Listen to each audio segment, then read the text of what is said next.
y a 50 000 ans, bien après l'extinction des dinosaures, des animaux de taille gigantesque vivaient encore en Australie. Ils constituaient ce qu'on appelle la mégafaune.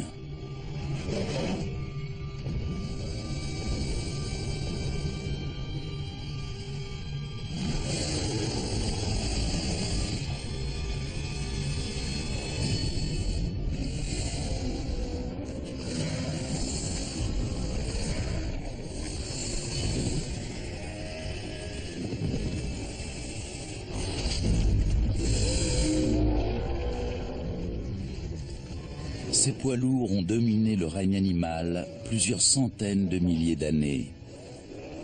Puis, ils ont à leur tour disparu.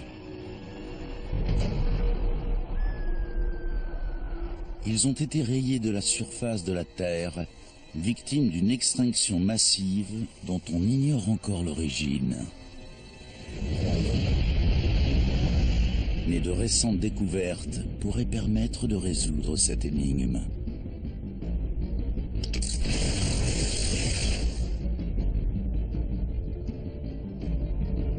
À la recherche de nouveaux indices à analyser, les paléontologues espèrent reconstituer les derniers moments de ces étonnantes créatures. Leur objectif, élucider le mystère de la disparition des géants d'Australie.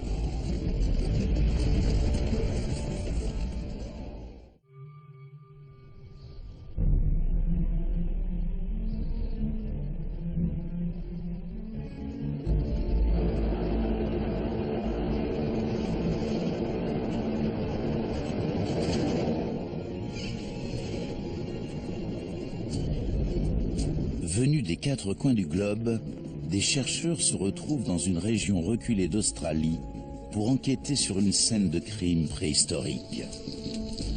Trouveront-ils des éléments assez solides pour échafauder une théorie?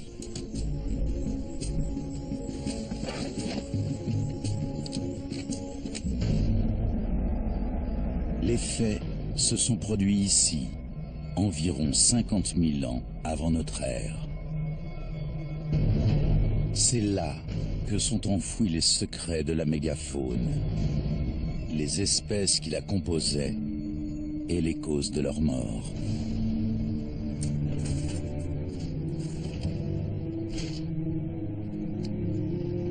L'extinction massive la mieux connue est celle des dinosaures.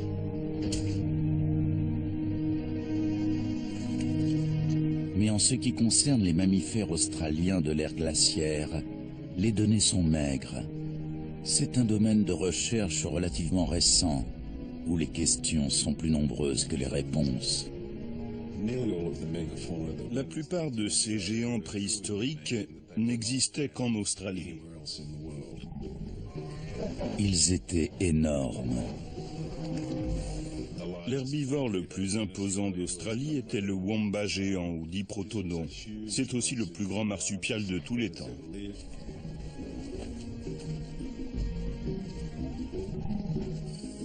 Ils étaient étranges. Le lion marsupial, par exemple, était un prédateur de la taille d'une lionne, avec des griffes acérées et des dents aiguisées. Ils étaient féroces.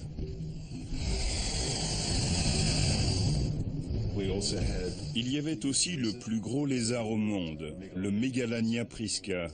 C'était un varan de la taille d'un crocodile marin.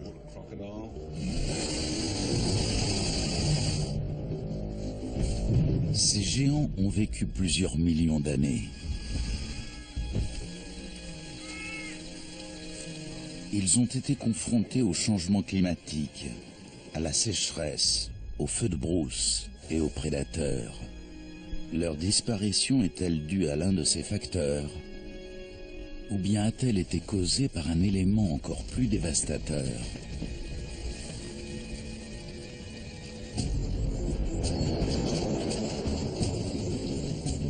Les scientifiques cherchent à percer ce mystère.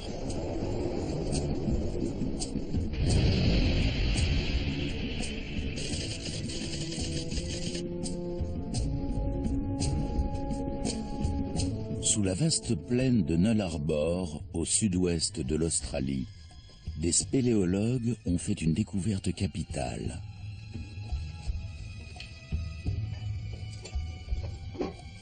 De quoi mettre en émoi toute la communauté scientifique.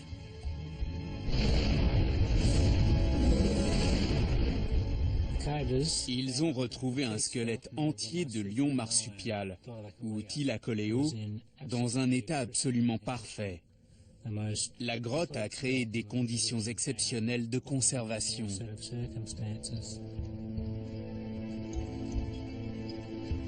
Le paléontologue Gavin Prideaux dirige la mission chargée de dégager les ossements. J'ai vraiment ressenti quelque chose d'unique. Je n'en revenais pas que ce spécimen soit aussi bien conservé. Il était en si bon état qu'on avait l'impression que l'animal venait de rendre son dernier souffle.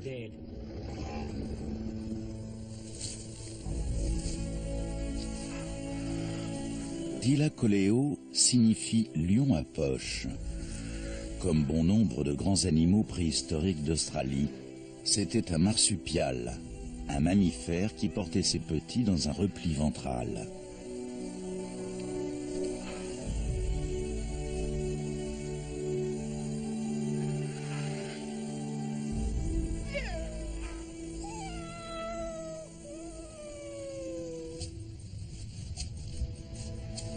Ce squelette n'est qu'un des multiples fossiles qui ont été retrouvés dans cette véritable caverne d'Ali Baba.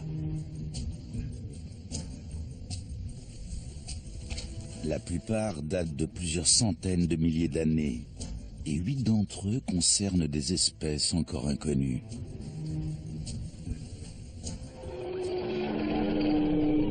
Avant les géants d'Australie, d'autres grands animaux terrestres ont connu une extinction massive. Mais la mort de la mégafaune est relativement récente. Elle est survenue il y a moins de 50 000 ans et personne n'en connaît la cause.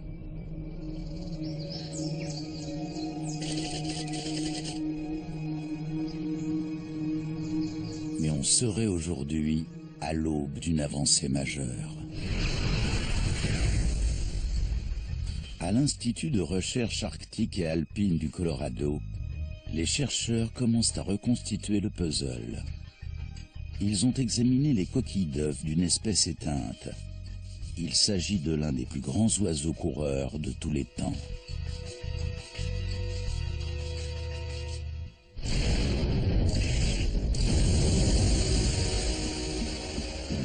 Le Géniornis.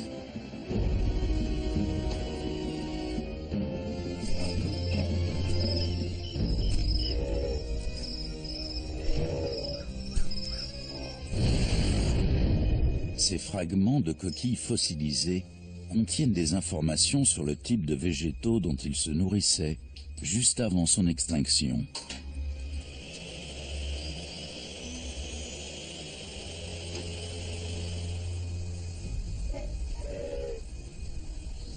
Le Géniornis était un oiseau vraiment gigantesque. Il mesurait dans les 2 mètres et pesait environ 200 kilos. C'était sans doute un fouisseur. La taille de son bec lui permettait de se nourrir en creusant le sol. Avant de disparaître, il a coexisté avec l'un des plus grands oiseaux qui ait survécu jusqu'à nous, l'émeu d'Australie. Les deux espèces avaient en commun leur incapacité à voler et leur taille. Mais le Géniornis pouvait peser jusqu'à 6 fois plus que l'émeu.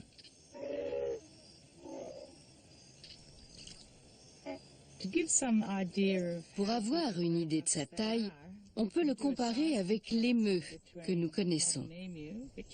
Là, c'est un os que j'ai pris sur un émeu renversé par une voiture. C'est un fémur, l'os de la cuisse. Et là, c'est le même os, mais provenant d'un géniornis. Non seulement il est plus long, mais aussi beaucoup plus épais et dense. C'était un animal extrêmement massif.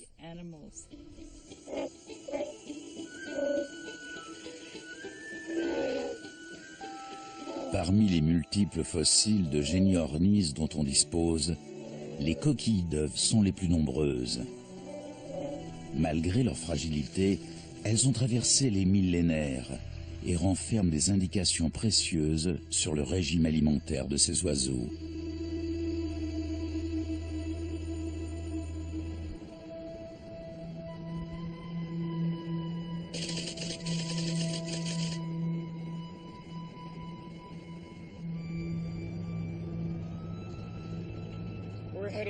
On se dirige vers Coral Bay, à l'extrémité ouest du pays. On traverse un vaste champ de dunes. C'est ici, entre ces monticules de sable déplacés par le vent, qu'on a le plus de chances de trouver des coquilles d'œufs de Géniornis.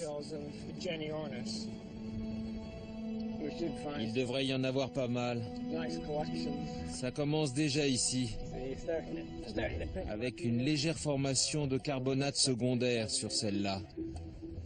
Le professeur Gifford Miller, de l'Université du Colorado, est persuadé que ces dunes de sable renferment la clé du mystère de la mégafaune. Ah oui, j'en vois quelques-unes.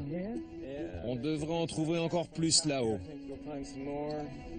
L'équipe recherche des coquilles d'œufs de Géniornis, mais aussi d'émeux. On en a déjà trouvé là-haut. Là, il y en a. Ah oui. On y est. C'est quoi? On dirait un œuf d'émeu. Voyons voir.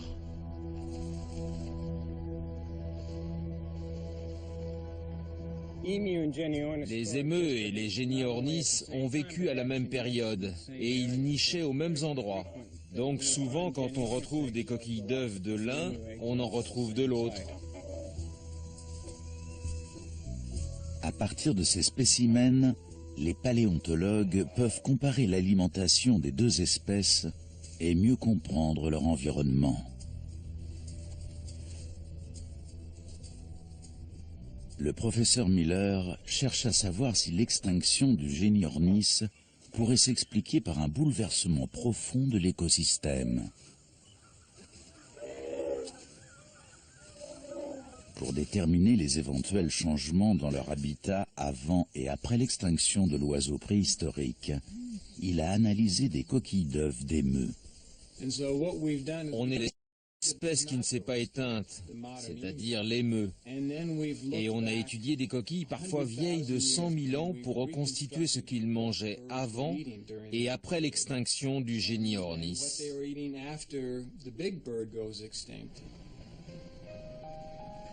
À l'aide d'une méthode appelée la racinisation des acides aminés, le géologue peut dater les coquilles.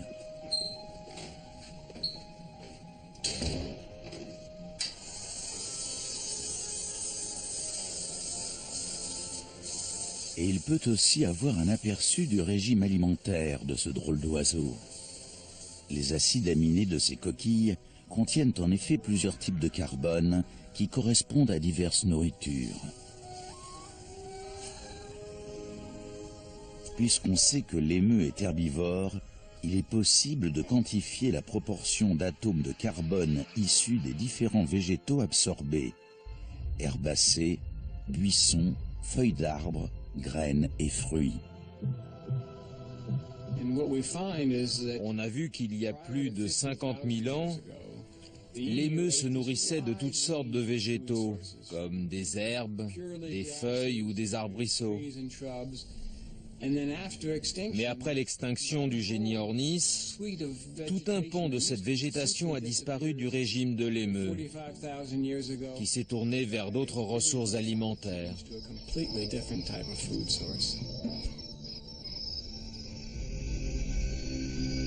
Ce changement d'alimentation a-t-il été un facteur déterminant dans l'extinction de la mégafaune?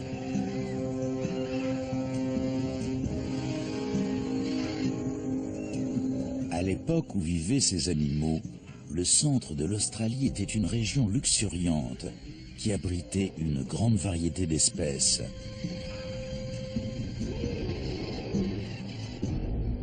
Aujourd'hui, c'est une zone totalement désertique. Les spécialistes veulent comprendre ce qui a provoqué la disparition de cette végétation.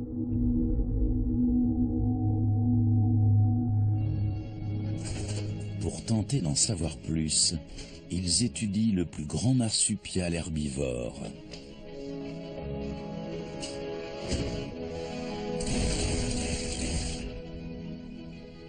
Le wombat géant, ou diprotodon.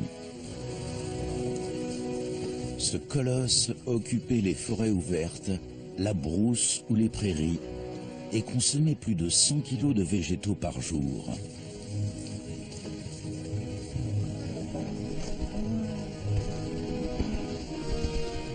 Pour manger à sa faim, il parcourait d'énormes distances.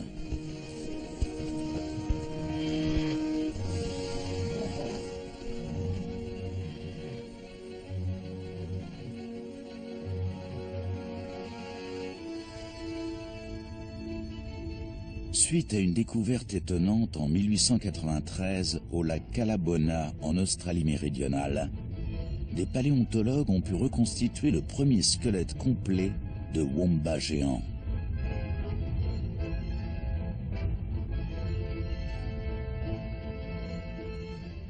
Depuis, des centaines d'autres fossiles ont été retrouvés sur ce site, dont des groupes de wombats embourbés dans un lac asséché. C'est la première fois qu'une cause de décès apparaît clairement. Tout porte à croire qu'ils seraient morts de soif au cours d'une sécheresse. Mais en période d'aridité, une grande taille peut également avoir des avantages. Les animaux les plus gros dominent les autres et s'approprient les rares points d'eau et les maigres ressources alimentaires. Quand la nourriture vient à manquer dans une zone très touchée par la sécheresse, les espèces de grande taille ont des réserves de graisse plus importantes et peuvent parcourir de longues distances pour trouver à manger.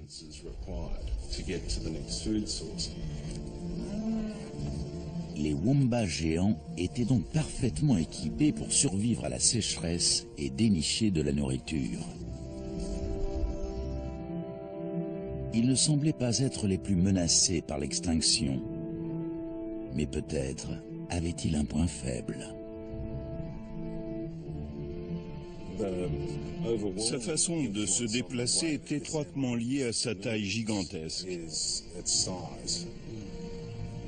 Afin de comprendre les circonstances de leur disparition, Steve Rowe, spécialiste en biomécanique de la mégafaune, travaille avec des professionnels de l'animation pour redonner vie à ces animaux.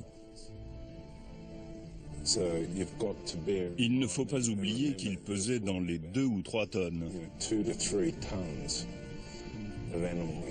On s'est inspiré du rhinocéros pour recréer ces différentes démarches. Oui. Le rhinocéros est sans doute l'animal vivant le plus proche en termes de biomécanique.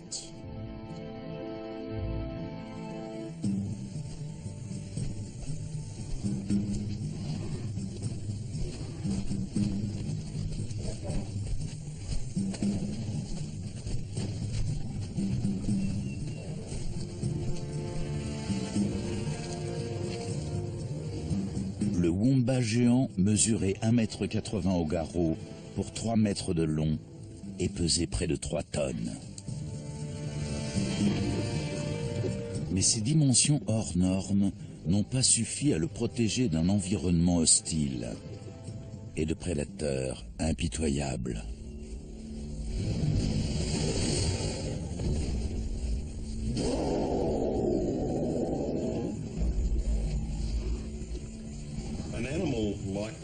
Un animal comme le wamba géant n'était pas très rapide dans ses déplacements. Ça faisait de lui la cible idéale pour d'éventuels attaquants.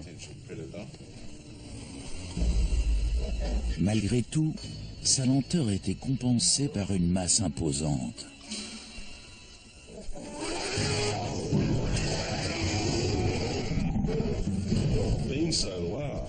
Il était tellement énorme qu'il pouvait facilement intimider l'ennemi rien que par sa stature.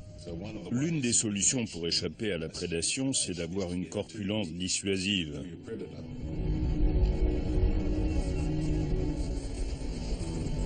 Il paraît donc inconcevable qu'une espèce aussi gigantesque ait été réduite à néant par des prédateurs.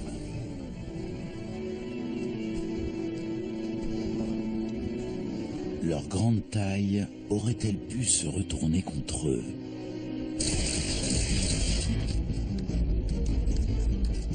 D'autres animaux géants et voraces ont succombé à une extinction massive plusieurs millions d'années auparavant.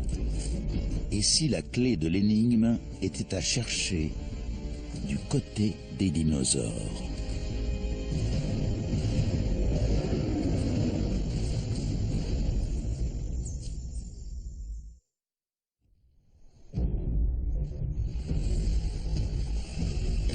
La mégafaune d'Australie était impressionnante et puissante.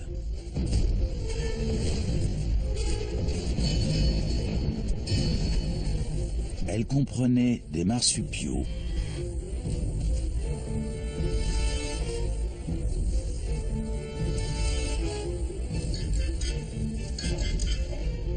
mais aussi des oiseaux,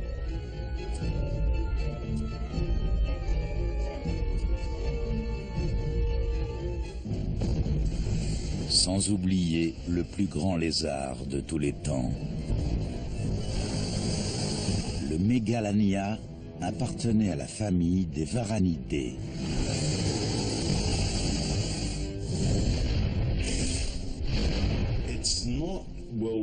On dispose de très peu de fossiles de Megalania. On est loin d'avoir un squelette complet. Mais on possède assez d'éléments pour affirmer qu'il était de taille colossale. Certains disent qu'il pesait plus d'1 tonne. C'était un reptile potentiellement dévastateur. Il était tout ce qu'il y a de plus carnivore, avec des dents aiguisées et crénelées. Donc en gros, sa mâchoire était équipée de lames tranchantes. Il était incroyablement puissant et tout à fait capable, en tout cas en théorie, de se mesurer au plus gros mammifère préhistorique australien.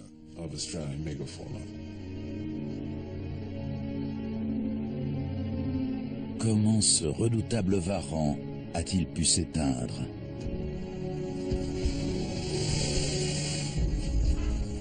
Peut-être faut-il chercher des éléments de réponse quelques millions d'années avant la disparition de la mégafaune d'Australie, quand d'autres géants se sont éteints.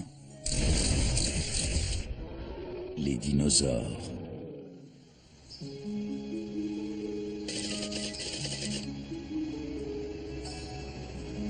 La petite ville d'Esperaza, au pied des Pyrénées, abrite l'un des gisements de fossiles les plus importants au monde.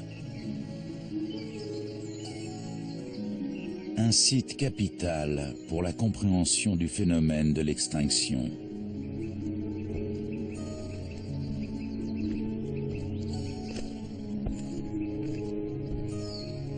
Jean Leleuf est paléontologue. Il est responsable des fouilles qui ont permis d'exhumer les ossements d'une dizaine d'espèces de dinosaures. Des spécimens qui ont entre 65 et 80 millions d'années. Là-dessus, il y a 6 espèces environ de dinosaures herbivores et 3 ou 4 espèces différentes de dinosaures carnivores qui ont été identifiées. les os fossilisés de ce site contiennent de précieuses indications sur le lien entre la taille d'une espèce et le risque qu'elle disparaisse.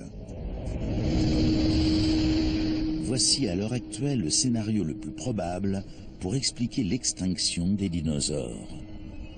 Il y a 65 millions d'années, une météorite de 10 km de diamètre a heurté la Terre à l'emplacement actuel du sud-est du Mexique.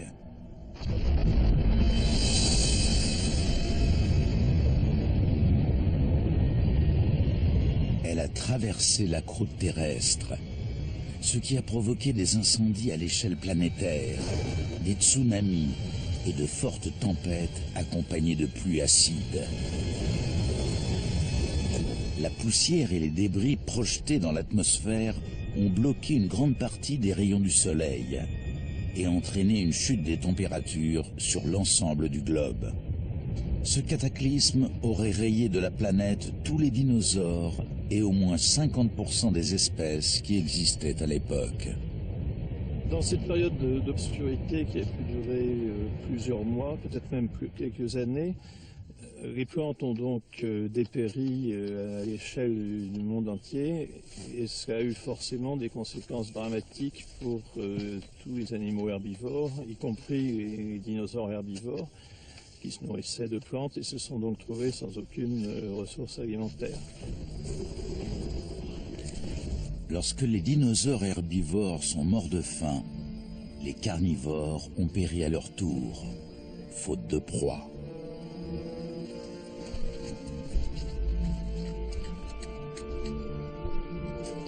Rien ne suggère qu'une météorite ait joué un rôle dans la destruction de l'habitat de la mégafaune australienne.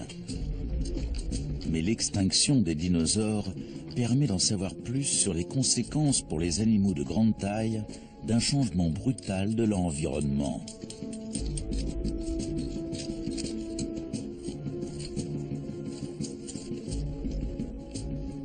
De nombreuses espèces ont disparu suite à la chute de la météorite, mais certaines ont résisté. Les survivants avaient tous un point commun, ils étaient de petite taille. Le critère est même très précis, aucun animal de plus de 25 kg n'a survécu à la catastrophe. Pourquoi ? Parce que les animaux de grande taille ont besoin de plus de nourriture. La disparition de la faune préhistorique d'Australie pourrait-elle être liée à sa taille gigantesque et à une pénurie soudaine de végétation? Pour le savoir, les chercheurs doivent reconstituer les conditions environnementales de l'époque.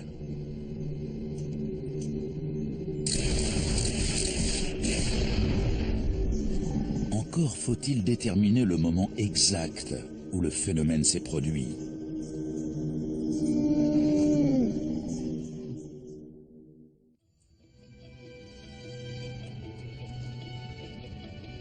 Parmi les paléontologues, la date de l'extinction de la mégafaune a longtemps fait débat. Dans le sud-ouest de l'Australie, une découverte étonnante va leur fournir une nouvelle piste. Des équipes ont exhumé les os fossilisés de ce qui semble être un kangourou géant.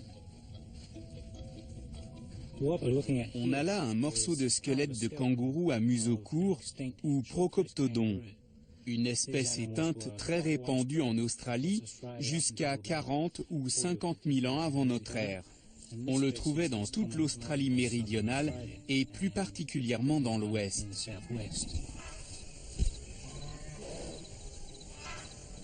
Les paléontologues ont d'abord cru qu'il s'agissait juste d'un très grand kangourou.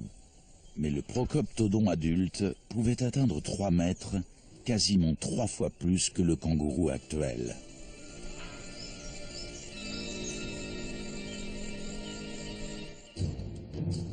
Ils ont également relevé une autre différence étonnante. Un museau très court. Ce type de morphologie permet d'avoir beaucoup plus de puissance à l'avant des mâchoires. Il avait la force d'arracher une branche d'arbre, par exemple.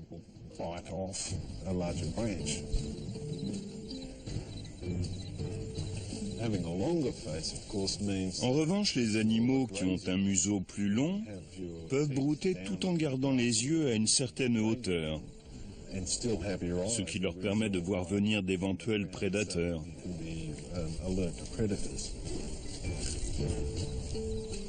Grâce à sa taille gigantesque, le Procoptodon avait peu de crainte de ce côté-là.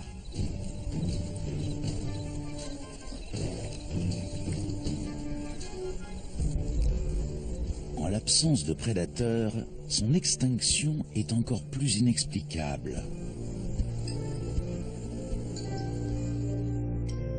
Les ossements retrouvés dans le sud-ouest australien pourraient bien être les derniers vestiges de la mégafaune.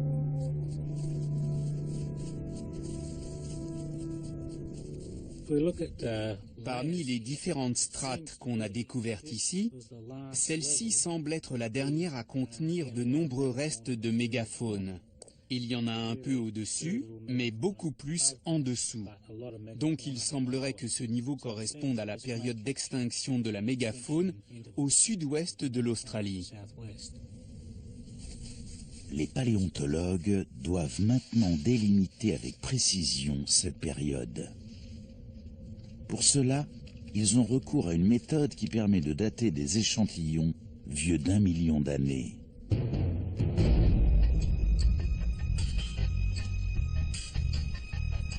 Comme un médecin légiste qui enquête sur une mort suspecte, le géochronologue Burt Roberts analyse le sable où étaient enfouis les fossiles de la mégafaune.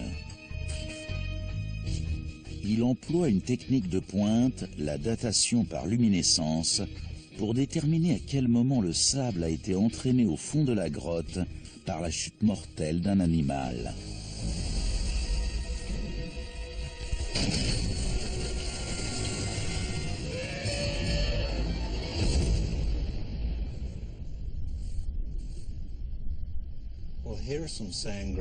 Ce sont des grains de sable prélevés sur les os. Grâce à cette datation, je vais savoir quand les animaux ont été ensevelis. Avant que ces cristaux de quartz ne tombent dans la grotte, la lumière du jour leur permettait de libérer l'énergie générée par l'irradiation naturelle. Je vérifie la propreté du disque.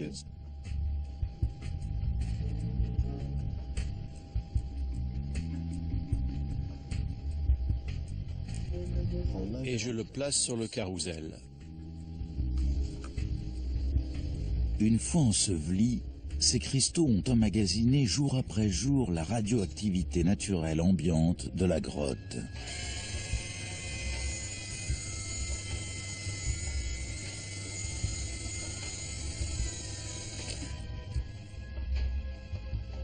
Quand on les soumet à une lumière ou une chaleur intense, les grains de sable restituent l'énergie accumulée sous forme d'une lueur plus ou moins forte.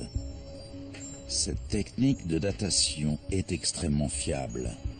La marge d'erreur est de 5% seulement.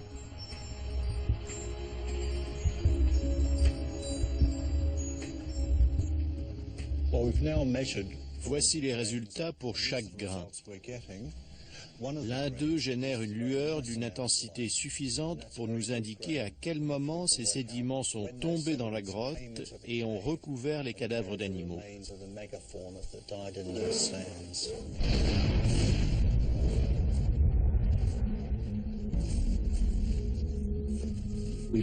On a analysé des dizaines de sites en Australie. Des grottes, des terrains à ciel ouvert, des cavités rocheuses. On arrive sensiblement au même résultat. Si on fait la moyenne de toutes les dates obtenues, la période en question semble se situer entre moins 51 000 et moins 40 000 ans. C'est au cours de cet intervalle que la mégafaune s'est éteinte. La révélation de la période de la disparition des géants d'Australie est une étape décisive. Mais les paléontologues veulent encore affiner le résultat.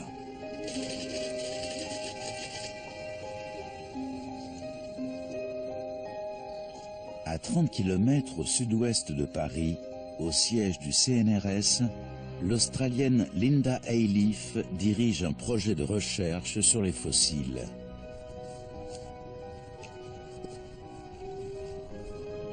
À l'aide d'un procédé chimique appelé la datation à l'uranium-thorium, cette géophysicienne essaie d'établir une datation plus précise. Elle analyse des dépôts de calcite qui se sont formés sur le sol d'une grotte australienne suite au ruissellement des eaux le long des parois.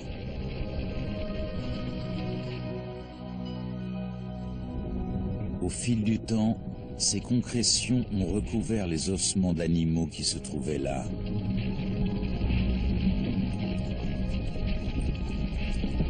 L'eau qui s'infiltre à l'intérieur des grottes contient d'infimes quantités d'uranium qui s'accumulent dans les formations calcaires. Cet uranium radioactif se désintègre ensuite progressivement en thorium. Le rapport entre uranium et thorium permet d'évaluer le temps écoulé. En datant ces coulées de calcite, les chercheurs peuvent déterminer avec précision l'âge des fossiles qu'elles renferment. Voilà comment on procède pour dater les formations souterraines de carbonate de calcium. On dissout l'échantillon dans l'acide. On obtient un concentré d'uranium et de thorium et tout le calcium reste dans la solution d'origine. Linda Ayleaf utilise un spectromètre pour évaluer la masse des molécules. La proportion d'uranium et de thorium présents révèle l'âge des fossiles.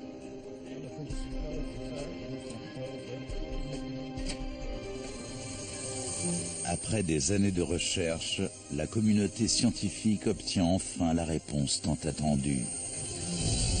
La mégafaune s'est éteinte il y a 46 000 ans, à la fin du Pléistocène.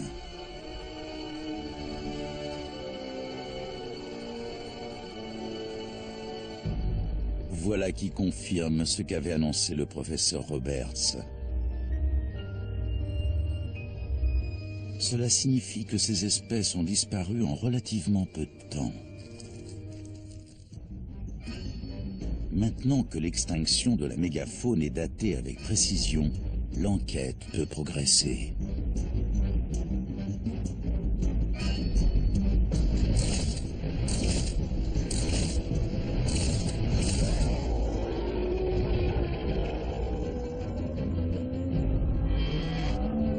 On sait que la mort de ces animaux a été rapide. Reste à déterminer qui se trouvait sur les lieux du crime.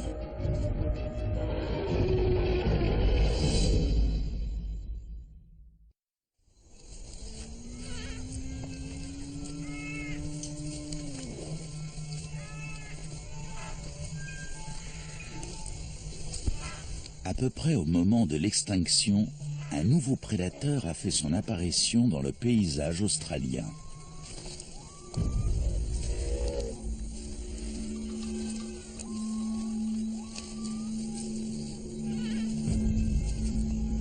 Quand les hommes ont posé le pied sur ce territoire, ils sont certainement tombés nez à nez avec des créatures étranges et féroces.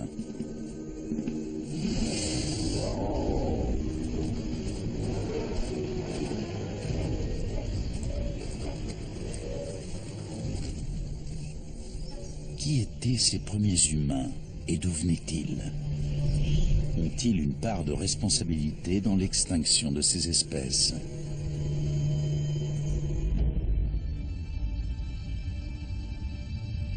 Pendant les différentes glaciations, l'Australie était accolée à la Nouvelle-Guinée et entourée d'îles plus grandes qu'aujourd'hui. Les bras de mer qui les séparaient du continent étaient de ce fait plus étroits. Cela a permis aux premiers hommes de gagner l'Australie depuis l'Asie. Arrivés par le nord, ils n'ont pas tardé à se disperser sur l'ensemble du continent. Ils s'y seraient installés entre 40 000 et 70 000 ans avant notre ère. Pour savoir si l'homme a contribué à l'extinction de la mégafaune, les chercheurs doivent d'abord prouver qu'il a coexisté avec les plus grands animaux préhistoriques.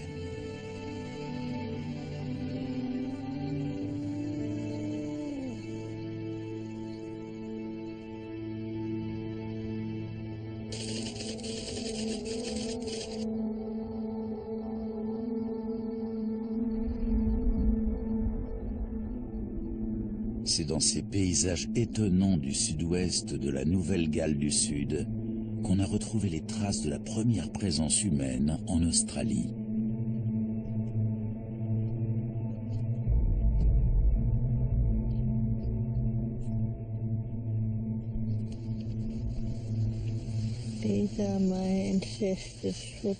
Ce sont les empreintes de mes ancêtres Gundini Yura. Ça veut dire au temps jadis. Toutes les histoires qu'on nous racontait commençaient par ce mot, pour dire il y a très très très longtemps.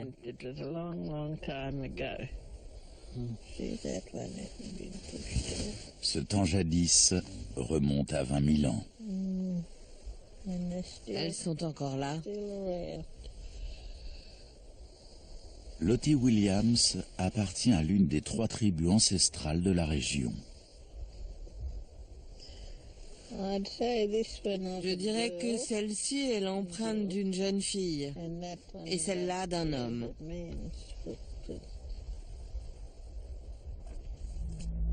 Ces traces de pas ont été faites dans la boue. Suite à l'assèchement des sols, elles se sont figées et sont restées dissimulées sous des couches de sable pendant des millénaires. Matt Cooper fait partie de l'équipe de chercheurs qui les a découvertes. Les traces de pas qu'on a retrouvées ici au lac Mungo étaient à l'origine en bordure d'un plus grand plan d'eau. Sous les couches de sable, on a retrouvé plus de 450 traces de pas. C'est le site d'empreinte du Pléistocène le plus important au monde. Elles nous en apprennent beaucoup sur le comportement social de cette population préhistorique. Elles indiquent qu'ils étaient entre une dizaine et une vingtaine d'individus. On peut donc en conclure que la société aborigène s'organisait en petits groupes.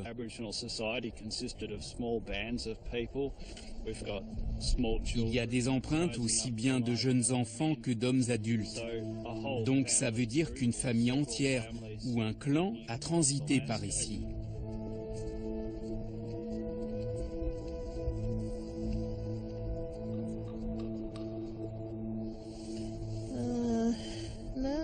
Celui-ci devait marcher normalement.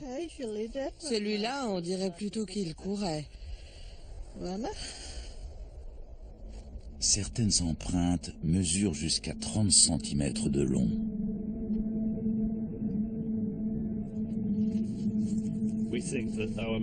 On pense qu'ils étaient très grands, et l'écart entre chaque pas indique qu'ils couraient vite, peut-être même à 20 km/h. On a donc affaire à des individus puissants et en bonne santé, capables de fournir des efforts considérables.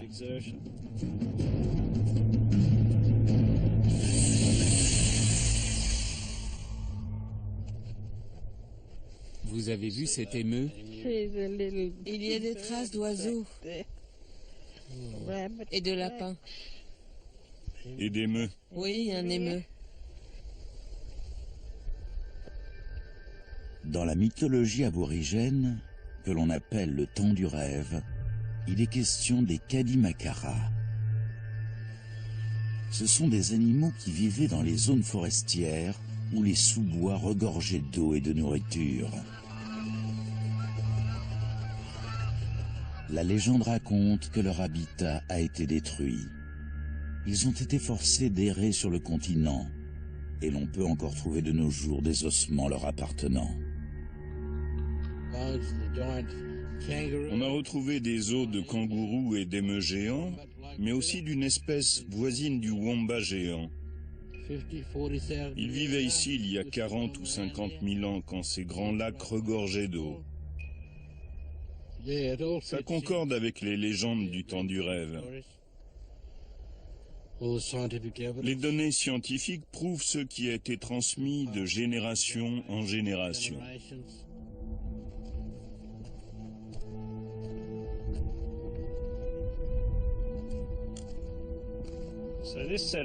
Cette unité sédimentaire du lac Mungo a entre 40 et 60 000 ans. Ça correspond à peu près à la période où la mégafaune s'est éteinte. Et ce qui est intéressant, c'est qu'on y trouve les traces des premiers humains de la région des lacs Willandra. D'abord, il y a les squelettes de l'homme et de la femme de Mungo, mais aussi des objets en pierre qui ont entre 42 et 50 000 ans. Il y a une fourchette de 4 ou 5 000 ans pendant laquelle on pense que l'homme et la mégafaune ont cohabité sur le continent austral. C'est pendant ce laps de temps relativement court que la mégafaune s'est éteinte.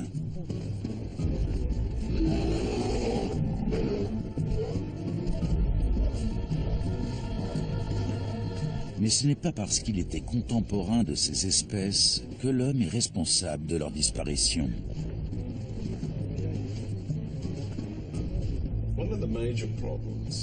Ceux qui pensent que l'homme a contribué à l'extinction de la mégafaune d'Australie sont confrontés à une absence de preuves. En Australie, on n'a jamais trouvé un seul site de chasse. On a peu d'éléments sur une éventuelle interaction entre l'homme et une espèce de grande taille.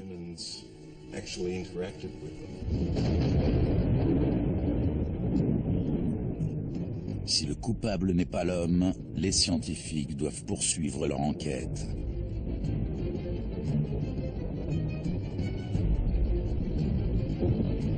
Ils se tournent vers l'un des facteurs d'extinction massive le plus fréquent, le changement climatique.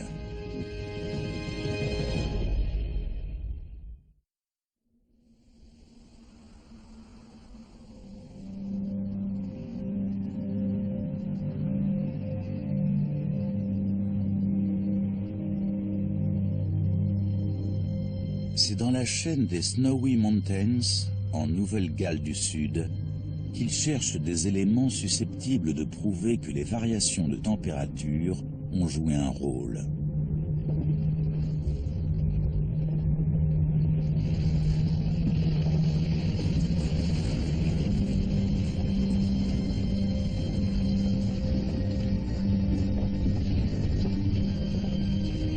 Le relief de ces montagnes a été découpé par le passage des glaciers du Pléistocène. Dans cette région au climat rude et au paysage accidenté, le temps semble s'être arrêté.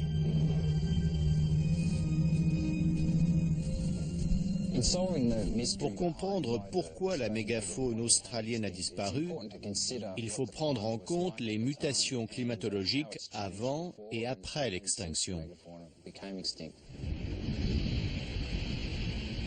Au cours de son histoire, la Terre a connu plusieurs périodes de glaciation.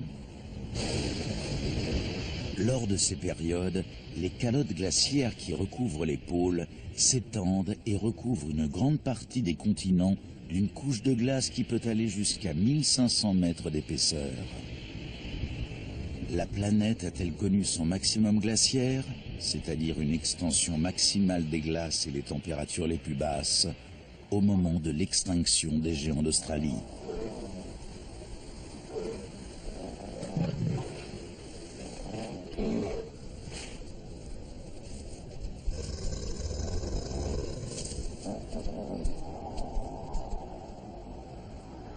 Les Snowy Mountains font partie des rares régions australiennes qui étaient recouvertes par les glaces au Pléistocène. sur l'ensemble du continent, les températures ont chuté en moyenne de 5 à 10 degrés. Mon travail dans ces montagnes consiste à déterminer le moment de la dernière glaciation et les températures les plus basses. J'ai prélevé des échantillons sur des surfaces créées par les glaciers, que ce soit les stries qu'ils ont gravées dans le socle rocheux ou les blocs de pierre qu'ils ont charriés derrière eux. Lorsqu'il aura établi à quand remonte la première interaction entre ces surfaces rocheuses et les glaciers, Tim Burrows pourra en déduire les dates des différentes glaciations.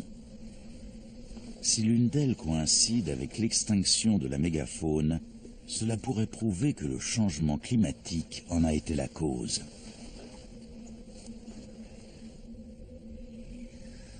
Quand un glacier progresse sur un continent, il récure tout sur son passage et crée de nouvelles surfaces qui sont exposées aux radiations de l'espace.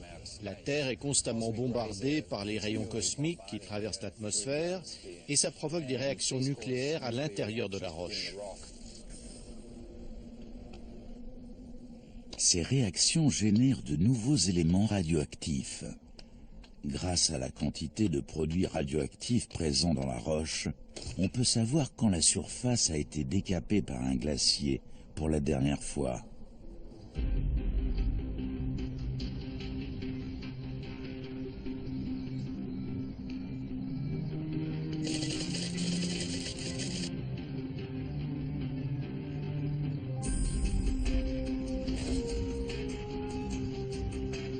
Cet accélérateur de particules mesure la concentration de ces atomes très rares et permet aux chercheurs de dater avec précision les surfaces rocheuses issues de l'ère glaciaire.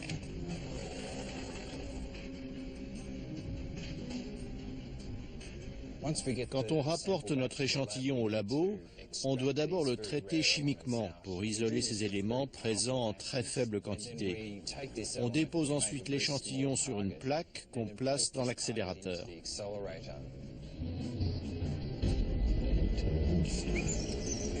C'est bon. On va augmenter le faisceau de 25%.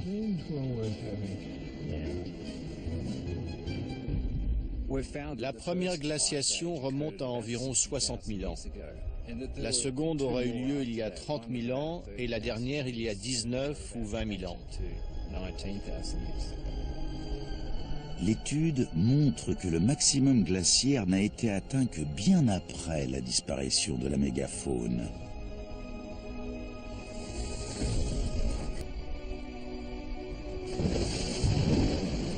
De plus, ces espèces ont survécu à la première glaciation il y a 60 000 ans. Elles étaient donc sans doute capables de s'adapter au changement climatique.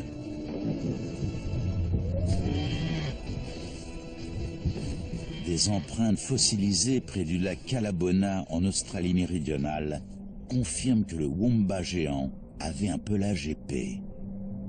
On peut très bien envisager que la fourrure de ces animaux devenait plus épaisse ou plus fine en fonction des variations du climat. Les périodes glaciaires australiennes s'accompagnent souvent d'épisodes extrêmement arides. Lors de la dernière en date, le niveau des mers a chuté de près de 90 mètres et l'île de Tasmanie s'est rattachée au continent austral. La glaciation allait de pair avec un assèchement du continent. Les déserts ont progressé et la végétation n'existait plus qu'en montagne. Des conditions certainement très hostiles pour les animaux de grande taille. La variation de la longueur du poil est un moyen d'adaptation qui demande peu d'efforts. Mais modifier sa physiologie pour supporter un climat aride, c'est autre chose. La théorie est simple. La mégafaune a peut-être été décimée par une sécheresse extrême. Mais le prouver s'avère plus compliqué.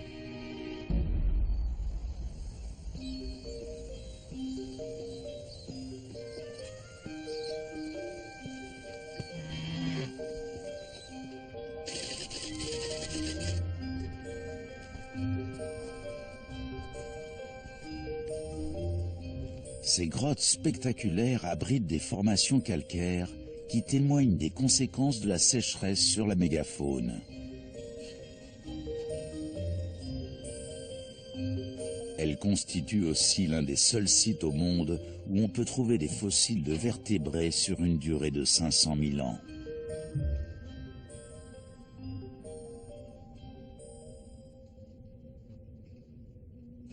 Cette période très étendue permet aux paléontologues d'étudier les effets de la forte baisse des précipitations sur la mégafaune. Linda Ayleaf participe à ce nouveau programme de recherche. Ces concrétions calcaires obéissent à un schéma de formation différent selon que la période est humide ou aride. On prélève des échantillons de stalactites et de stalagmites à plusieurs endroits de la grotte et on date leur formation. Ces données sont ensuite recoupées avec l'âge de différents fossiles du site. Les résultats indiquent que si les espèces de grande taille ont effectivement vu leur population diminuer en période de sécheresse, la plupart d'entre elles ont réussi à reprendre le dessus. En fait, notre étude a démontré que la mégafaune australienne a longtemps résisté à une alternance de fortes précipitations et de sécheresse. Au cours des 500 000 dernières années, la seule fois où elle n'a pas survécu, c'est quand l'homme est arrivé sur le continent. Il faut se rendre à l'évidence, les fluctuations climatiques ne sont pas la cause principale de la disparition de la mégafaune. L'enquête se tourne à nouveau vers l'homme. Des scientifiques sillonnent l'Outback à la recherche de preuves de l'interaction entre l'homme et les animaux de grande taille. Ils envisagent une nouvelle hypothèse. Et si les humains avaient procédé au massacre systématique de la mégafaune ?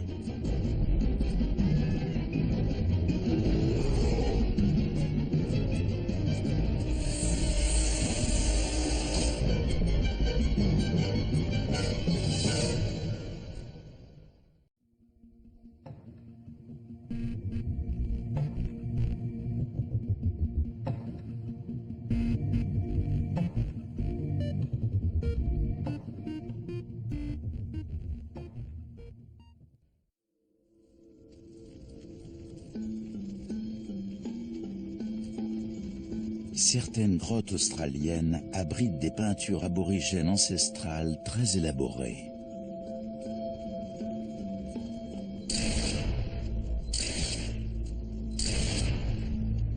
Elles nous renseignent sur la vie des premiers habitants du continent et sur la faune qu'ils côtoyaient.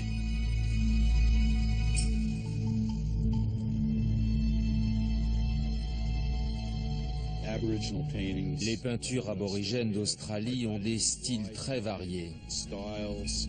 Elles représentent des choses très diverses, des activités humaines, des concepts abstraits, des animaux, des végétaux, et les techniques sont multiples.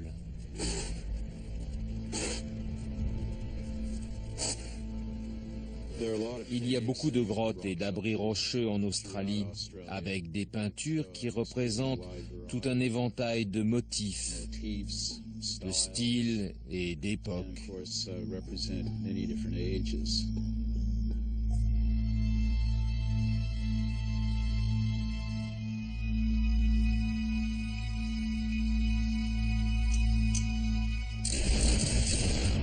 En 1984, le paléontologue Peter Murray a entendu parler d'une peinture extraordinaire en terre d'Arnhem, à l'extrémité nord de l'Australie.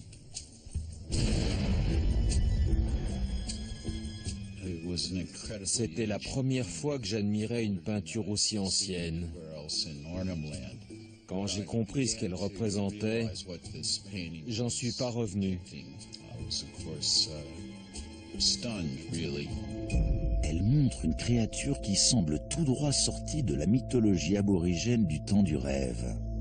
un tronc ramassé, des pattes courtes et robustes et une longue queue.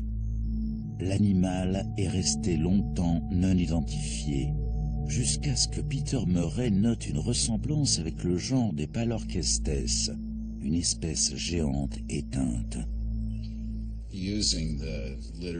On a consulté toute la documentation disponible et on a passé en revue les spécimens conservés dans les muséums.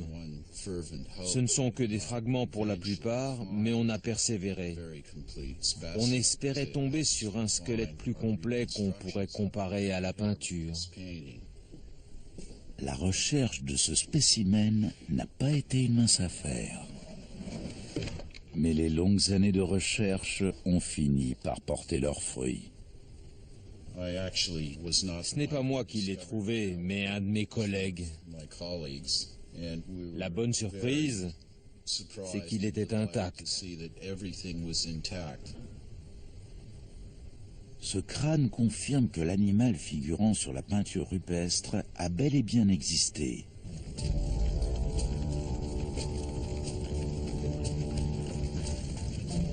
Pour la première fois, les chercheurs ont la preuve irréfutable que l'homme a cohabité avec la mégafaune d'Australie.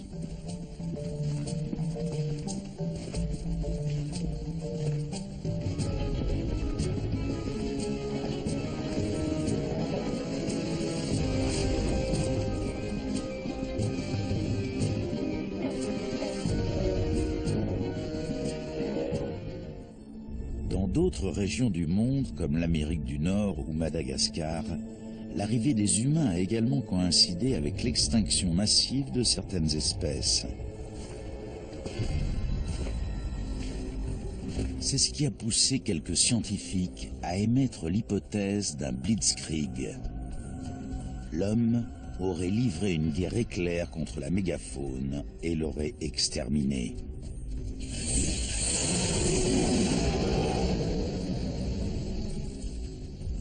Partant du principe que l'être humain a toujours exploité toutes les ressources alimentaires à sa disposition, on peut effectivement penser que les animaux de grande taille ont été victimes d'un massacre systématique partout sur le continent.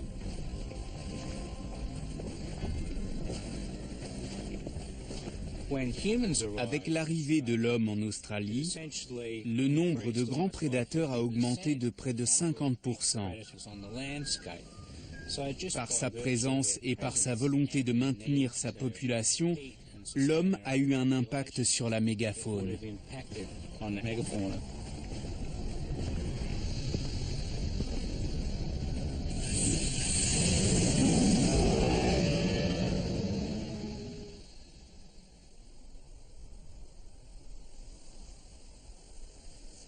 On a longtemps manqué de preuves pour corroborer cette théorie. Mais en Nouvelle-Galles du Sud, à Cuddy Springs, la découverte d'un site de fouilles a soudain replacé l'homme en plein cœur du débat.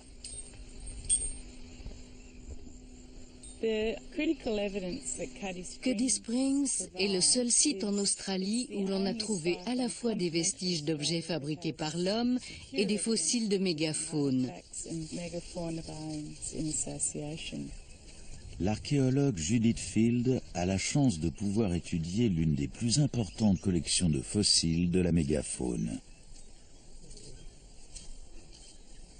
Sur 5 unités de fouilles d'1 mètre carré, on a retrouvé plus de 140 os différents, ce qui indique que les animaux sont morts sur place.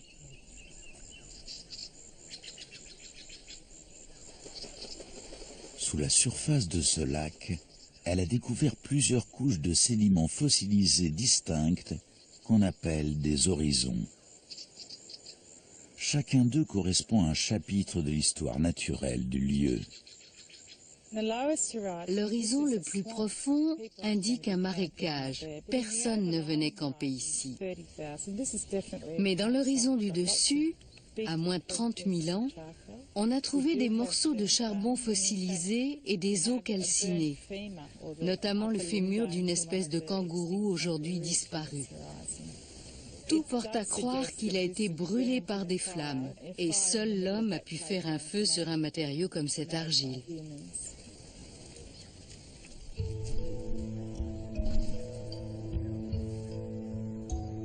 On a retrouvé entre autres sur ce site une mâchoire inférieure complète de wombat géant.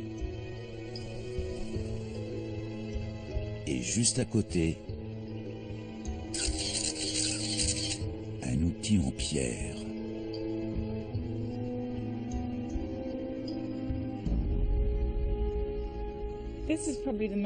C'est la découverte la plus extraordinaire de toute ma vie. Après ça, je ne peux qu'essayer de renouveler l'exploit. La première chose qu'on a trouvée, c'est la mâchoire inférieure d'un jeune diprotodon. Et coincé au niveau de l'articulation, il y avait ce qu'on appelle un percuteur. Un percuteur est un outil préhistorique qui servait à tailler des éclats tranchants dans des matières comme de la pierre. Les hommes qui m'ont appris à fabriquer ces outils étaient des aborigènes pure souche. Ça remonte à 70 ans, mais en tout cas, à l'époque, ils en faisaient encore. Ils utilisaient des morceaux de quartz comme celui-ci. C'est une roche très solide. Aujourd'hui, moi, je les taille avec des outils modernes. Je commence par détacher un éclat avec un marteau.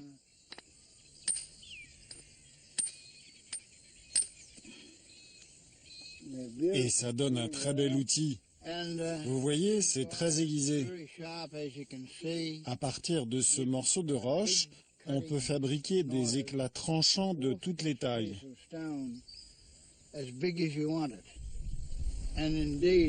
Si les espèces appartenant à la mégafaune étaient à peu près de la taille du bétail actuel, les hommes ne devaient avoir aucun mal à les dépecer avec ce genre de lame.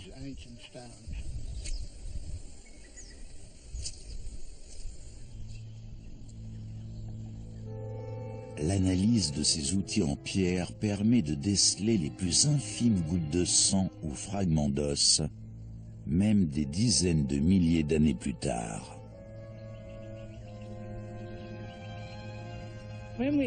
L'examen de ces outils a révélé des traces de sang et des marques montrant qu'ils avaient servi à découper des os et des chairs. Ils étaient donc utilisés pour le dépeçage des animaux. La surface de l'outil en pierre porte les marques microscopiques de la découpe de la viande.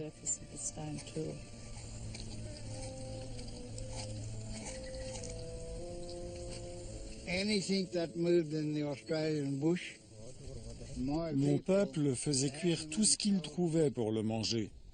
La mégafaune, comme les animaux de petite taille qui existaient à cette époque-là.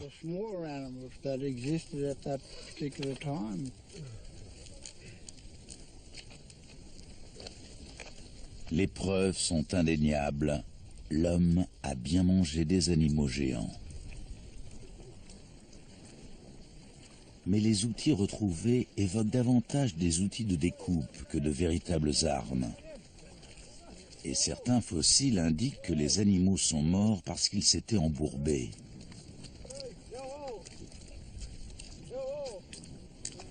Cuddy Springs n'est peut-être qu'un immense cimetière animal où les hommes venaient se nourrir d'animaux déjà morts ou blessés.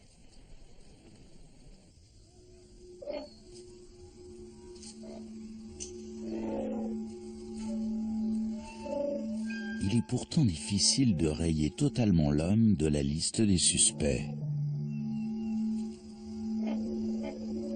Les récentes découvertes sur leur outillage laissent penser que les premiers habitants d'Australie maîtrisaient parfaitement l'art de la chasse.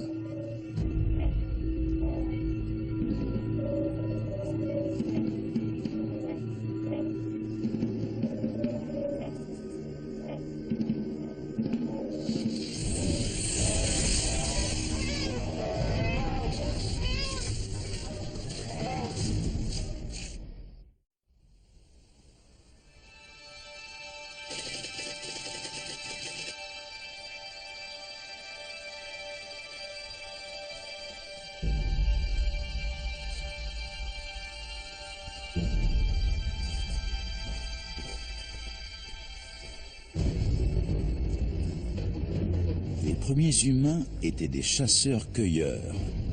Parmi les armes les plus redoutables dont ils disposaient, il y avait les pointes de lance en pierre retrouvées en Europe du Nord et en Amérique.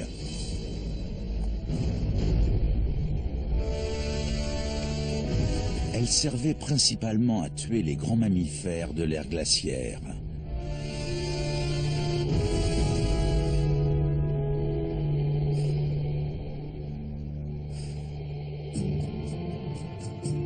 Mais si les éclats tranchants en pierre existent en Australie depuis plusieurs dizaines de millénaires, la pointe de lance en pierre, elle, n'est apparue qu'il y a 6000 ans. Donc, bien après l'extinction de la mégafaune. Les premiers Australiens ne se servaient pas de lances à pointe de pierre parce que les roches dans lesquelles on fabrique des pointes à la fois solides et fines n'étaient pas très répandues sur le continent. Il y avait plutôt des silcrètes, c'est-à-dire des concrétions de silice. Ce sont des matériaux parfaits pour fabriquer de quoi écorcer ou fendre une branche, par exemple, mais très difficiles à tailler en pointe acérée. On n'a pas retrouvé d'outils de chasse de cette période. Et aujourd'hui, les archéologues sont sûrs que ceux fabriqués par les populations de l'époque étaient très basiques. Cela sous-entendrait que les premiers habitants du continent austral ne disposaient pas d'armes assez perfectionnées pour chasser la mégafaune. Mais Cuddy Springs apporte aussi la preuve qu'ils utilisaient une technologie très évoluée pour l'époque.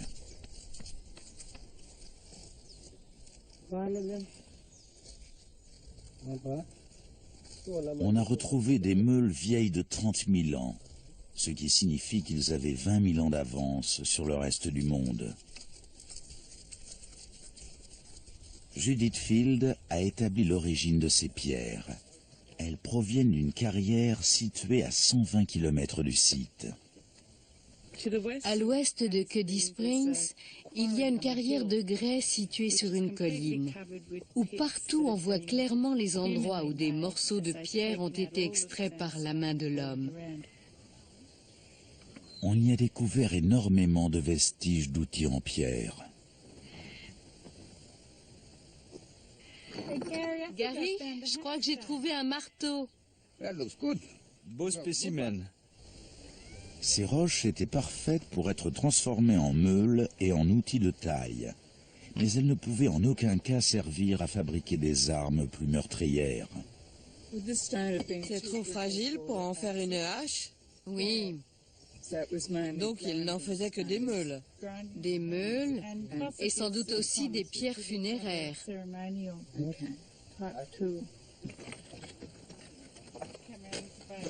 Parce que la roche dont ils disposaient était trop friable, les premiers Australiens se sont tournés vers d'autres matériaux pour fabriquer des armes. Le continent ne manque pas de bois dur. On peut les tailler avec ces lames en silex qui sont peut-être un peu plus compliquées à manier. Et le bois donne des outils tout aussi efficaces que les pointes en pierre les plus sophistiquées. Dire que l'outillage des populations aborigènes n'était pas assez évolué pour chasser les proies de grande taille ne tient pas debout. Au vu des outils qu'on a retrouvés, ils étaient parfaitement à même de tuer ce genre d'animaux.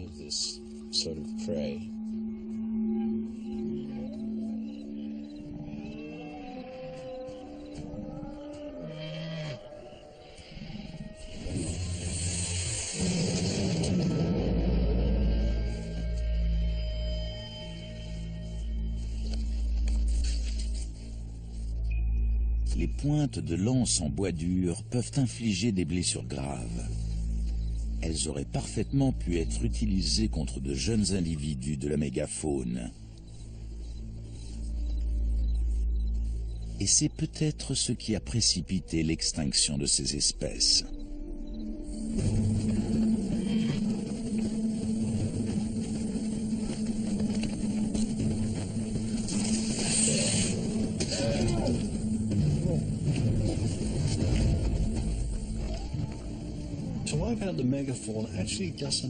En fait, ce n'était pas si compliqué de décimer la mégafaune. Ces animaux se reproduisent à un rythme très lent. Alors il suffit d'un individu tué par personne et par décennie pour les faire disparaître. Et si en plus ce sont les jeunes qui sont visés, l'espèce est vouée à l'extinction, puisqu'elle ne peut pas se renouveler assez vite. Donc ça a été une forme de guerre éclair, mais pas un massacre généralisé avec du sang partout. Il ne s'agissait que de simples barbecues, à l'échelle d'un groupe ou d'une famille. Et quelques milliers d'années ont suffi à faire disparaître totalement ces espèces.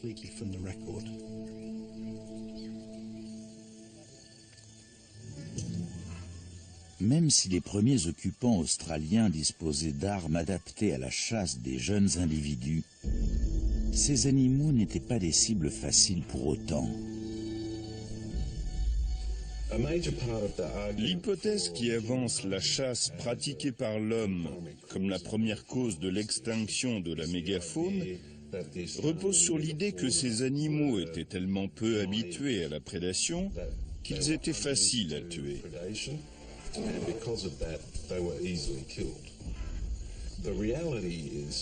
En réalité, la mégafaune avait très certainement des prédateurs avant l'arrivée de l'homme. Elle avait donc déjà développé des mécanismes de protection. Certaines espèces pouvaient même être qualifiées de redoutables en attaque comme en défense. Si l'homme est le seul responsable de la disparition de la mégafaune, cela veut donc dire qu'il a été confronté, entre autres, au lion marsupial.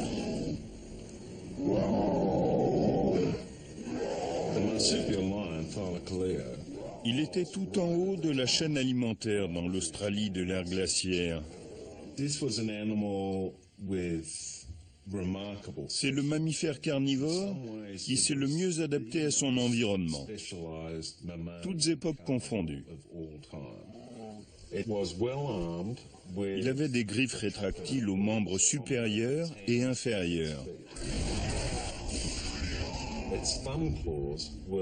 Celles de ses pouces étaient particulièrement développées. Certains pensent qu'il s'en servait pour tuer et lacérer ses proies, qu'il les éventrait d'un coup de griffe et les laissait se vider de leur sang. Je n'y crois pas trop.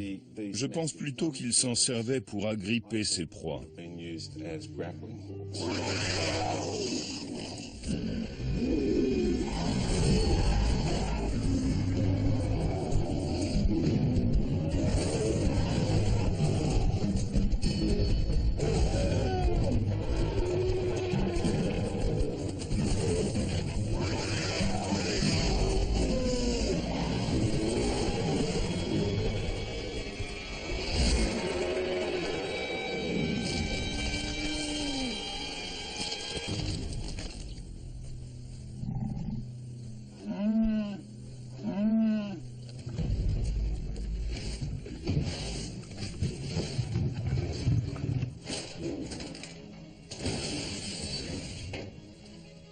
L'hypothèse que ces griffes suffisaient à protéger le lion marsupial des attaques humaines ne fait pourtant pas l'unanimité.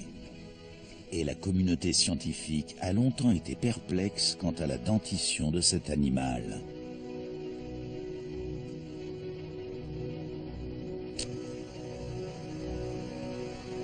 Car à première vue, les dents du lion marsupial n'évoquent pas franchement celles d'un redoutable carnivore. Steve Rowe cherche à déterminer si l'espèce avait la force et la capacité de se défendre contre des prédateurs, notamment l'homme. Il sait comment en avoir le cœur net. Il commence par passer au scanner le crâne intact d'un petit lion marsupial conservé au Muséum d'Australie méridionale.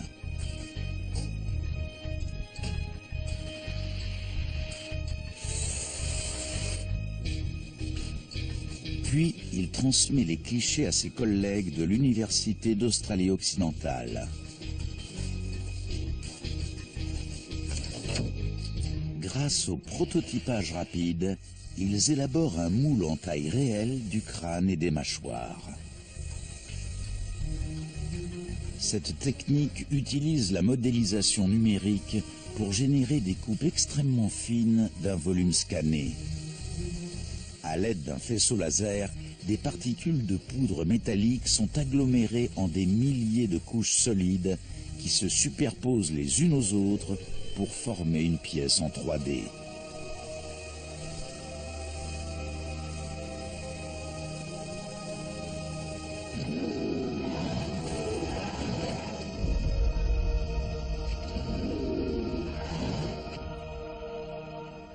En partenariat avec l'université de Newcastle en Nouvelle-Galles du Sud, Steve Rowe a mis au point une méthode simple pour évaluer la puissance des mâchoires du lion marsupial.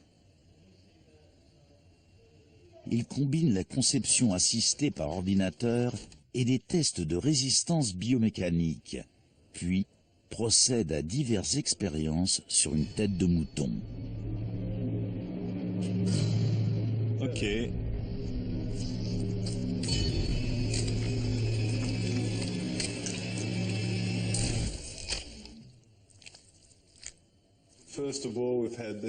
D'abord, les grandes incisives de devant ont pénétré la chair. Ensuite, les mâchoires ont fait glisser le cou de l'animal vers les grosses molaires du fond pour le broyer. Et encore, on a pris comme modèle un petit lion marsupial. La force des mâchoires d'un jeune lion marsupial peut atteindre 450 kilos, pratiquement autant que les lionnes d'aujourd'hui, pourtant 2 fois plus grandes. À taille égale, sa morsure est donc 2 fois plus puissante que celle des félins actuels. Il était bien plus redoutable que n'importe quelle espèce présente en Australie à l'époque.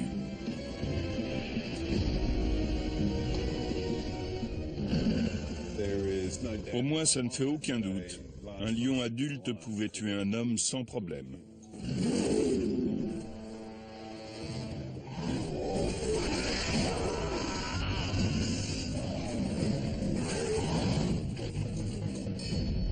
Le lion marsupial était l'une des espèces les plus féroces.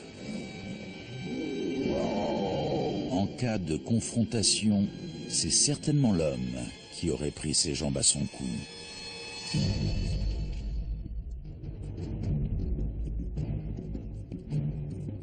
Pour les équipes de recherche, le mystère s'épaissit. La clé résiderait-elle dans les plus minuscules vestiges de la mégafaune ?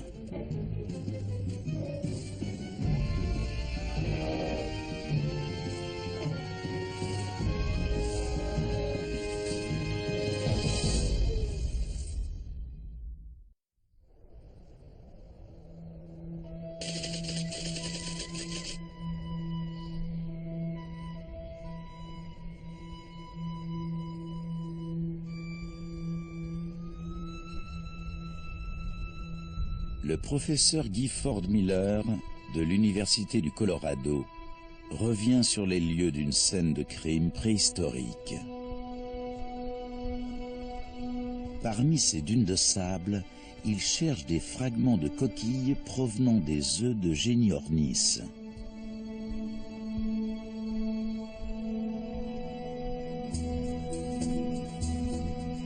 Il y en a quelques-uns ici. Ici aussi, il y en a plusieurs.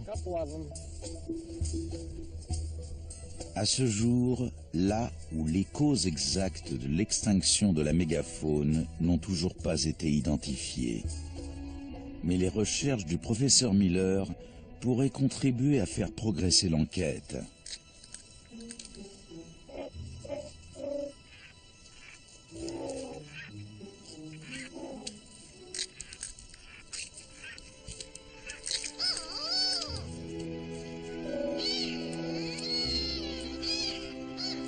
précédentes études sur les coquilles ont déjà permis de conclure que le Géniornis s'était éteint il y a environ 45 ou 46 000 ans. On sait aussi qu'il a coexisté avec l'émeu, un autre oiseau herbivore.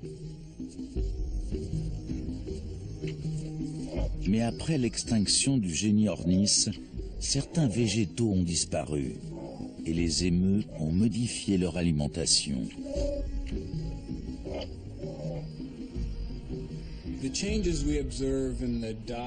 Les modifications de leur régime il y a 45 000 ans nous indiquent que les écosystèmes australiens ont changé du tout au tout et que le continent est devenu semi-aride. Depuis, il est resté tel quel jusqu'à aujourd'hui. Il n'est jamais revenu à son état antérieur. L'évolution de la flore aurait-elle provoqué l'extinction du Géniornis? Le professeur Miller a établi que cet oiseau n'avait pas un régime aussi varié que l'émeu. Question nourriture, il était beaucoup plus difficile. Le fait d'avoir un régime limité à certains aliments bien particuliers a sans doute rendu le Géniornis plus vulnérable que l'émeu, qui mange plus facilement de tout.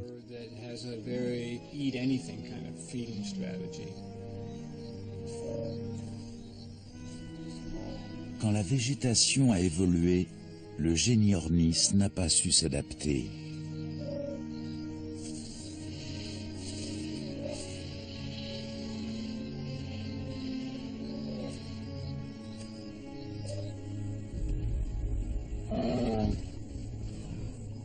Et les modifications de la flore se sont répercutées sur l'ensemble de la chaîne alimentaire.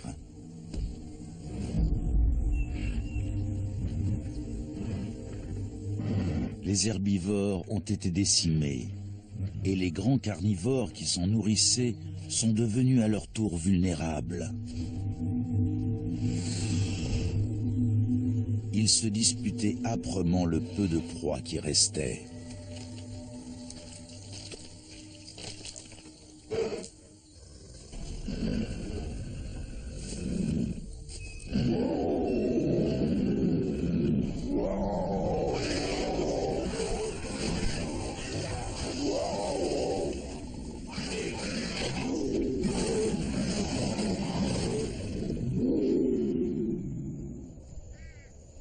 Mais la diminution des ressources alimentaires n'a pas été le seul obstacle auquel la mégafaune a dû faire face. Tu as trouvé quelque chose, John? Il y en a un peu, là. Au milieu de ces dunes de sable, le professeur Miller et ses collègues ont fait une découverte troublante. Ils ont retrouvé des coquilles de Géniornis portant des traces de feu, ce qui indiquerait que le prédateur de ces œufs n'était autre que l'homme. Certaines sont complètement calcinées. Il se peut qu'elles aient été prises dans des incendies. Mais d'autres présentent une combustion partielle et inégale. En voici un exemple ici. Ça n'arrive que si quelqu'un a fait cuire un œuf, l'a épluché et a rejeté les coquilles dans le feu. Certaines touchent les braises et ça donne ce genre de traces. Il y en a plein. C'est le bon coin. J'en ai trouvé des belles. Le professeur Miller a trouvé encore mieux. Les traces d'un campement plus loin sur la côte où les premiers hommes auraient fait cuire au moins 2 œufs de Géniornis. Il a ramassé près d'1 kilo de coquilles partiellement calcinées. Les Géniornis qu'on a retrouvés ici et dans les environs remontaient à 50 ou 55 000 ans, juste avant leur extinction. Voilà qui prouve une fois encore que l'homme et certaines espèces de géants d'Australie ont bel et bien coexisté. et aussi que le génie Ornis représentait pour l'homme une source de nourriture, d'où une menace supplémentaire pour sa survie.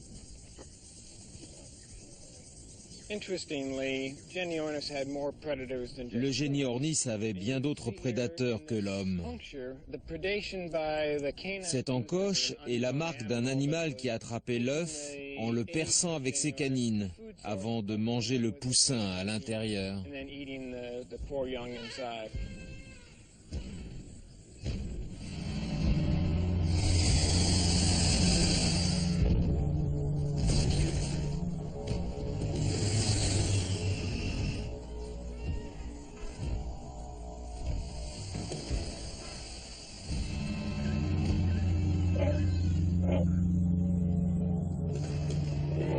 Pour ces grands oiseaux, la vie n'était décidément pas de tout repos. Ils étaient menacés par la raréfaction des ressources alimentaires dues aux variations du climat et par de nombreux prédateurs. Mais avant cela, d'après ce qu'on sait, ces animaux ont toujours été capables de s'adapter à tous ces facteurs. Pour nous, la seule différence à ce moment-là, c'est l'apparition des hommes. D'une manière ou d'une autre, l'activité humaine a dû les pousser jusqu'au point de non-retour. L'homme a-t-il eu un impact sur le milieu naturel ? Les équipes de chercheurs touchent au but. Grâce à l'exemple des dinosaures, ils savent que plus les espèces sont grandes, plus elles sont vulnérables. Et ils ont établi que la disparition de la mégafaune coïncidait avec une évolution de la végétation et une sécheresse accrue. L'amenuisement des ressources a dû avoir un impact catastrophique. Les animaux de grande taille ont besoin de plus de nourriture et de zones d'alimentation plus étendues. Donc théoriquement, ils peuvent tout à fait être les premiers à disparaître.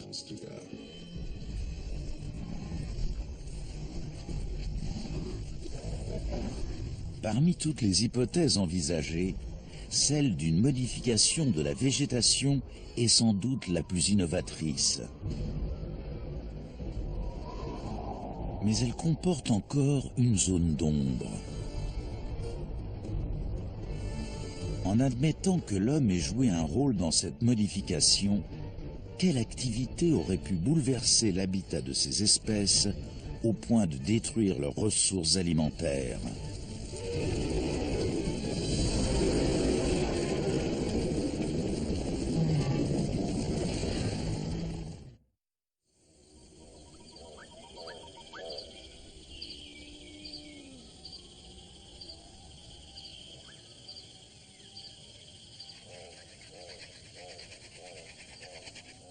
Les premiers humains pourraient-ils, directement ou indirectement, être à l'origine de la disparition des espèces géantes qui peuplaient l'Australie? Ont-ils eu une incidence sur leur environnement?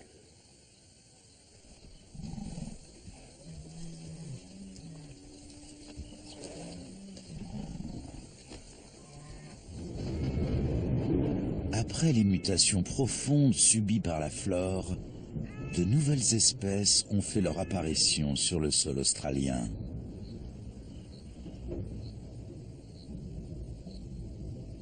Le paysage actuel est dominé par des broussailles extrêmement inflammables, principalement du spinifex et des graminées de type herbe à éléphant. Elles sont peu nutritives et s'enflamment très facilement. Ça donne un décor assez désolé avec très peu d'arbres et de buissons.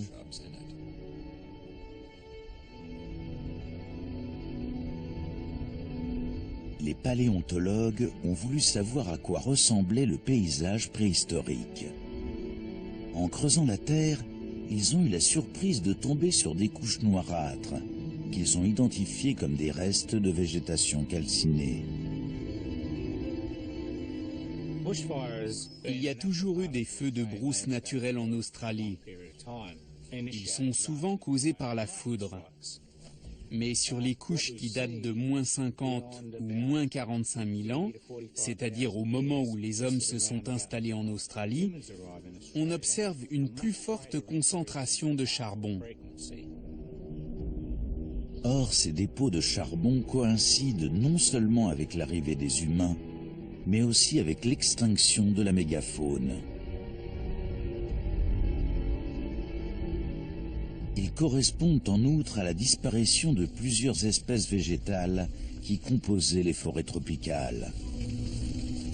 On peut donc penser que la multiplication des feux à grande échelle a transformé l'environnement. Il y a très probablement un lien avec l'arrivée des hommes. Ça ne peut pas être juste une coïncidence.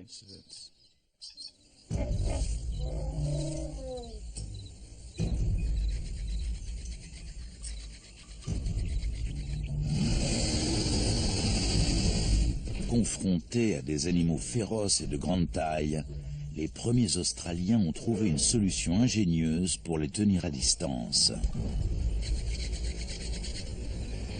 Ils ont utilisé le feu.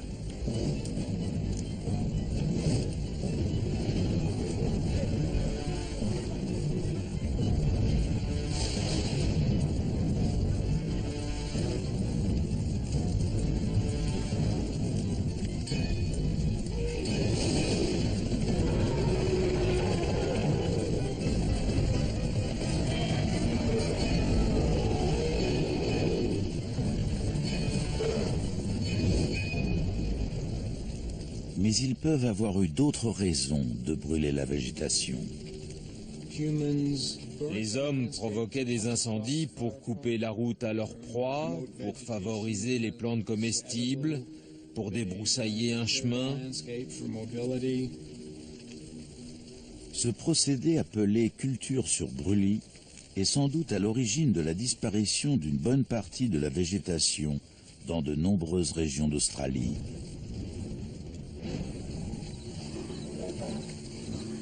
Avant l'arrivée des hommes, les feux de brousse n'étaient ni aussi fréquents ni aussi étendus. Et les végétaux dont se nourrissait la mégafaune abondaient.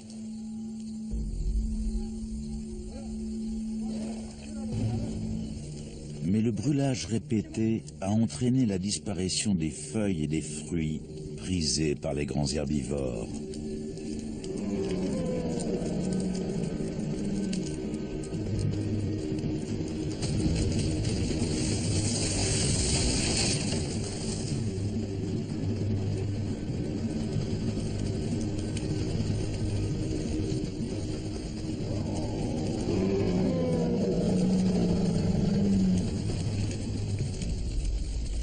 Et il a également favorisé l'apparition de végétaux résistants au feu. Ça s'est fait progressivement. Le nombre d'eucalyptus a peu à peu augmenté, ainsi que celui d'autres végétaux moins sensibles aux flammes.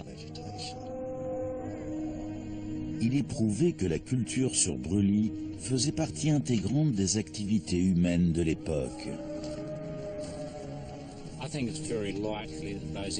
La fréquence et l'intensité croissante de ces feux ont probablement fait peser une menace sans précédent sur la mégafaune.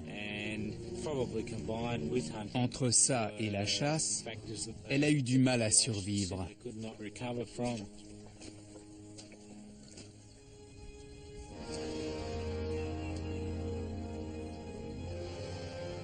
La longue enquête aboutit à une conclusion surprenante.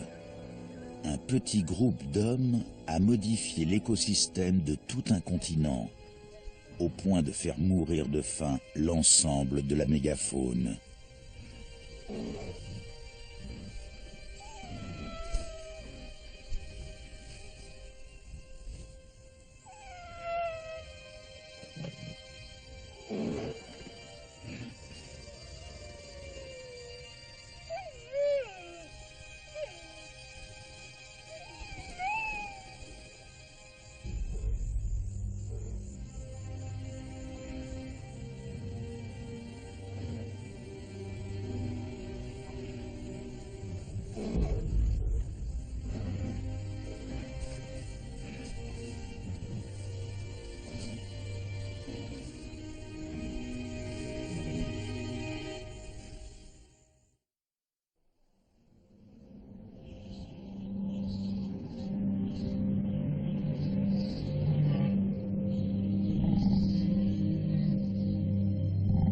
Pendant plus d'1 million d'années, les géants d'Australie ont résisté à tout ce que la nature leur a infligé.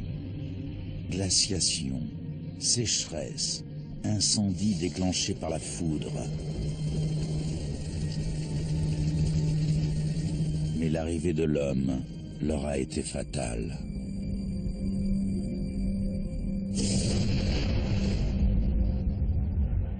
Si l'homme n'était pas venu en Australie, la mégafaune serait encore vivante aujourd'hui. On a joué un rôle déterminant dans sa disparition. On a été l'ultime fléau qui l'a anéanti. L'analyse de sites récents découverts en Tasmanie confirme cette théorie. Sur cette île, la mégafaune a survécu 5000 ans de plus que sur le continent et s'est éteinte presque immédiatement après l'arrivée des premiers humains.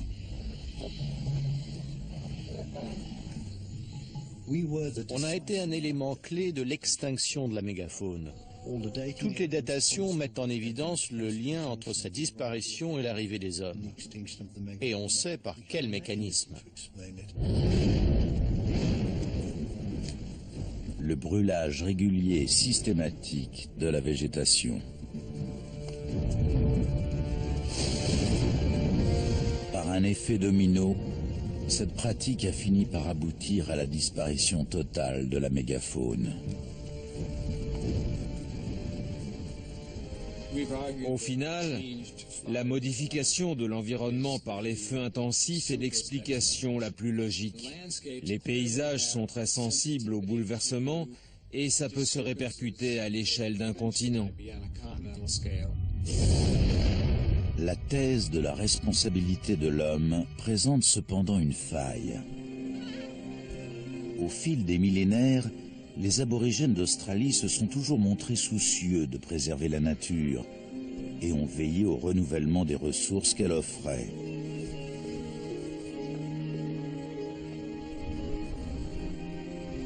Pourquoi leurs ancêtres auraient-ils détruit l'habitat de la mégafaune en pratiquant un brûlage à outrance ? Quand les hommes sont arrivés en Australie, ils ont été confrontés à un paysage totalement nouveau, très différent de l'Asie du Sud-Est dont ils étaient originaires. Il y a eu une période d'adaptation. C'est à cette période que tout se serait joué.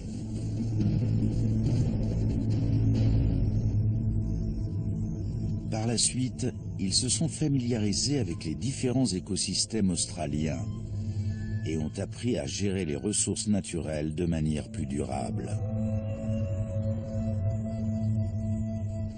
Aujourd'hui, l'homme a un impact considérable sur l'ensemble des écosystèmes de la planète.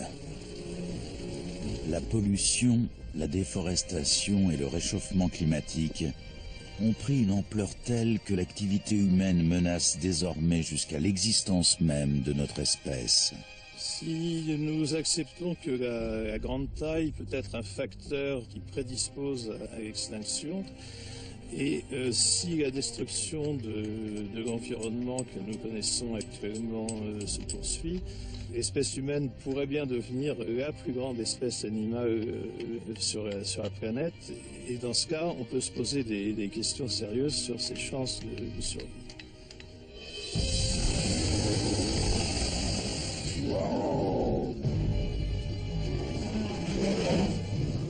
Les géants de la mégafaune se sont éteints il y a plusieurs dizaines de milliers d'années. Mais ils nous ont laissé des informations précieuses.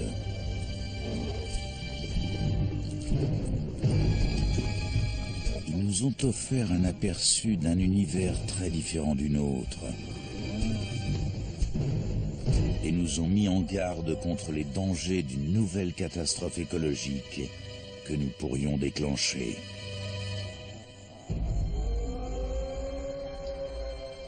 Saurons-nous entendre cette leçon venue d'un lointain passé ?